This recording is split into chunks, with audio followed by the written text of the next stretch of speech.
वाल्मीकि गुरुदेव के पद पंकज सिरना, सुमिरे मात सरस्वती, हम पर हो सहाय। मात पिता की वंदना करते बारंबार, गुरुजन राजा प्रजाजन, नमन करो स्वीकार।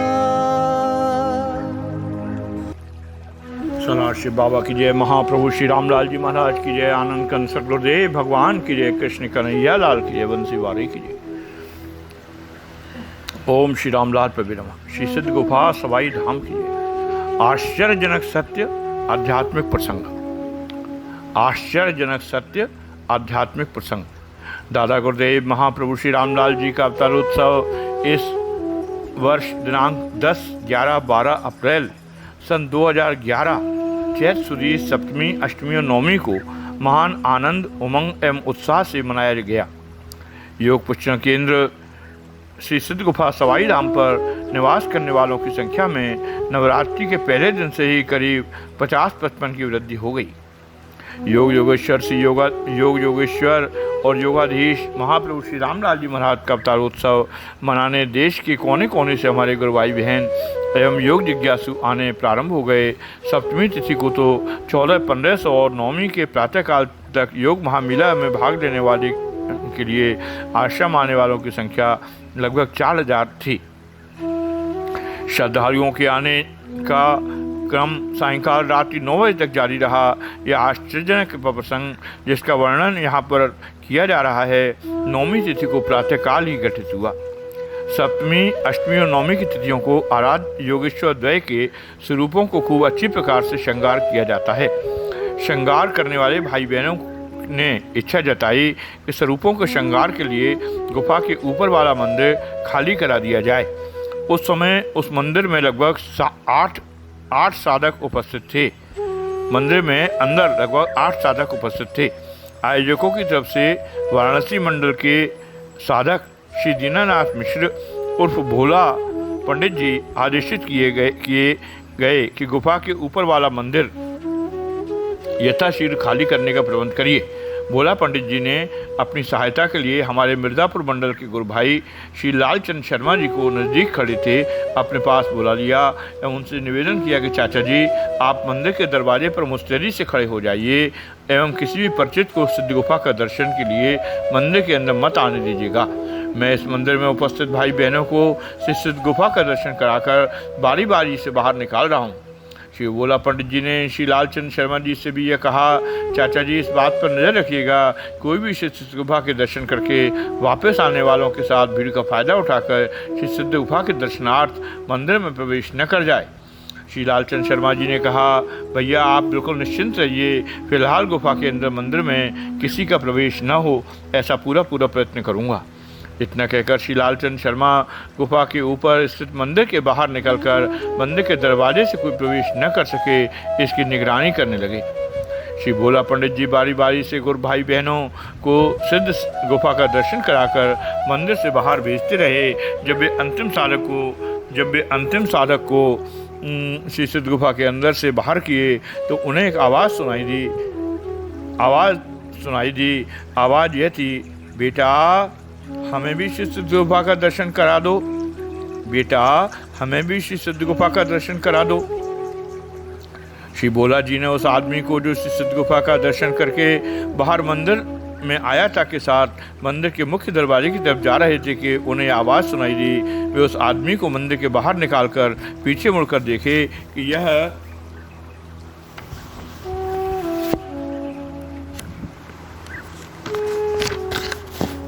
आवाज़ कहाँ से आ रही है।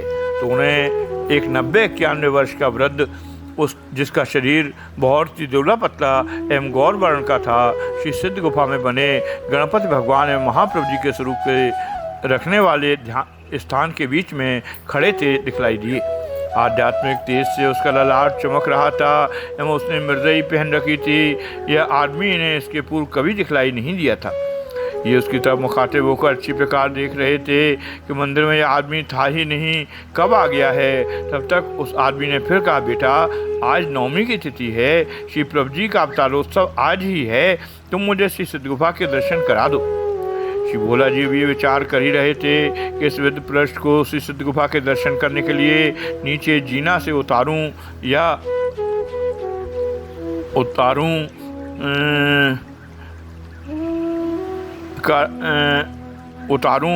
नहीं। कारण यह था कि इस विद्ध पृष्ठ के सिद्ध गुफा दर्शन करने की बड़ी तीव्र लालसा मन में थी। यह दर्शन न कराऊं तो अनुचित है, और यह दर्शन करने के लिए नीचे जाने देता हूं तो इतना कमज़ोर शरीर है कि नीचे जाने, दर्शन करने एवं आने में कम से कम आधा घंटे का समय लग जाएगा।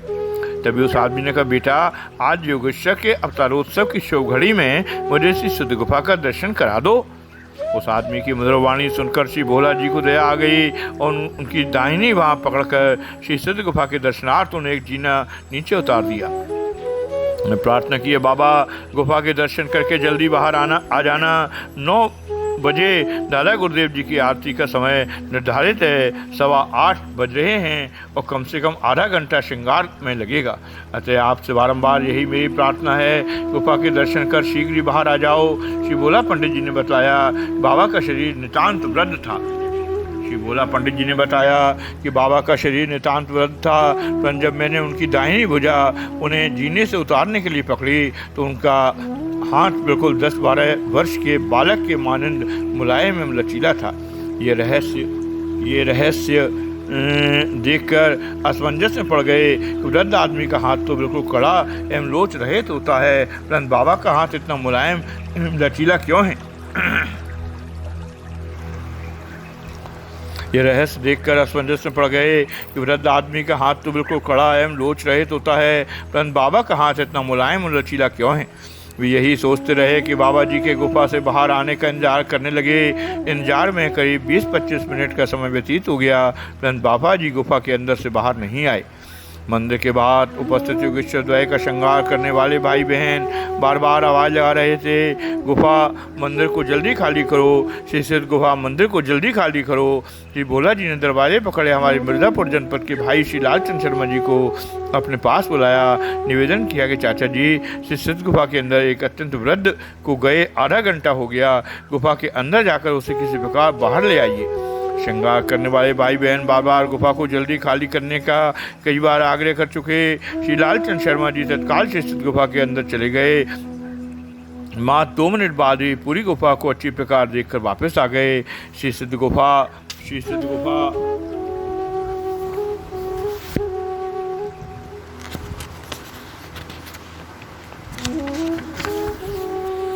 के अंदर श्री सिद्ध गुफा के अंदर दादा गुरुदेव महाप्रभु जी की अखंड ज्योति जल रही थी एवं अंदर कोई भी पुरुष नहीं था। उन्होंने गुफा से बाहर आकर श्री भोला जी को बताया, गुफा के अंदर तो कोई नहीं है। यह बात सुनकर भोला जी महान आश्चर्य में पड़ गए। अभी 20-25 मिनट पूर्व ही तो उन्होंने एक वृद्ध बाबा को गुफा में उतारा था, वो बाबा बाहर आया ही नहीं एवं गुफा में है नहीं, तो आखिर गया कहाँ। भोला जी ने कहा, चाचा जी आप थोड़ी देर दरवाजे की निगरानी करिए, आखिरकार वो बाबा गुफा के अंदर से कहाँ गायब हो गए। श्री लालचंद शर्मा जी श्री सिद्ध गुफा के दरवाजे पर खड़े हो गए। भोला जी बाबा को ढूंढने गुफा के अंदर खोज किए, परंतु बाबा जी कहीं नहीं मिले। वे गुफा से बाहर आए एवं बड़े आश्चर्य में पड़ गए। उसके बाद भाई लालचंद जी शर्मा के साथ गुफा के ऊपर स्थित मंदिर से बाहर आए। दरवाजे पर श्री प्रभु के स्वरूपों के श्रृंगार के लिए प्रतीक्षा में खड़ी बहनों ने श्री सिद्ध गुफा के ऊपर मंदिर में प्रवेश किया एवं विराजमान स्वरूपों को प्रणाम अर्पित कर श्रृंगार करना आरंभ कर दिया। इधर श्री भोला जी श्री सिद्ध गुफा के सामने कमरा नंबर 1 के पीछे जाकर कदम के पेड़ के नीचे बने चबूतरे पर आराम से एकांत में बैठ गए एवं सोचने लगे कि आज श्री सिद्ध गुफा धाम पर हमारे साथ कैसी अलौकिक एवं विलक्षण घटना घटित हुई है। काफ़ी देर तक निरंतर चिंतन एवं योगेश्वर दया की कृपा लीलाओं के सुनने के बाद उन्हें स्पष्ट समझ में आ गया। योगेश्वर श्री चंद्रमोहन जी महाराज अपने मुखारबिंद से इस बात का रहस्य उद्घाटन कर चुके हैं कि अनाद योगेश्वर अनंत कोटि ब्रह्मांड नायक दादा गुरुदेव महाप्रभु श्री रामलाल जी महाराज अपने अवतारोत्सव के दिन चैत्र शुक्ल सप्तमी अष्टमी और नवमी को स्थूल रूप से आकर अपने बाल गोपालों का उमंग, उत्साह और श्रद्धा का अवलोकन किया करते हैं, उनकी श्रद्धा का विकास करते हैं और अहद की कृपा करते रहते हैं। इस निष्कर्ष पर थोड़ी देर तक और कदम के पेड़ के नीचे आध्यात्मिक शांति का आनंद लेकर वे वहाँ से उठे अपने वाराणसी मंडल के भाई बहनों के बीच में चले गए। वहाँ पहुँचकर उन्होंने इस अलौकिक कृपा प्रसंग का भाई बहनों के मध्य सविस्तार वर्णन किया। इस अद्भुत और अलौकिक कृपा प्रसंग को सुनकर कई भाई बहनों का शरीर रोमांचित हो गया। अपने आदरणीय पुराने गुरु भाई बहनों को नवीनतम जानकारी तथा नवांतों साधकों की आध्यात्मिक श्रद्धा वृद्धि दृष्टिगत रखते हुए यह कृपा प्रसंग लिपिबद्ध करने का प्रयास किया गया। यह कृपा प्रसंग निम्न पंक्तियों के साथ यहीं पर विश्रामित किया जा रहा है। मिलना और बिछुड़ना प्यारे, मिलना और बिछुड़ना प्यारे, सब किस्मत का खेल है। नफरत कहीं दिलों का संगम, नफरत कहीं दिलों का संगम हो जाता है मेल, बिक जाता है हर रिश्ता जग में, बिक जाता है हर रिश्ता जग में। प्यार नहीं बिकता अगर साथ गुरुभक्त नहीं तो जीवन एक जेल, अगर साथ गुरुभक्त नहीं तो जीवन है एक जेल। महाप्रभु श्री रामलाल जी महाराज की जय, आनंद कंद सदगुरुदेव भगवान की जय, कृष्ण कन्हैया लाल की जय, वंशी वारे की जय, माँ राधा रानी की जय, श्री सिद्ध गोपाल सवाई धाम की जय। जय गुरुदेव, जय प्रभु जी, राधे राधे, जय श्री कृष्ण।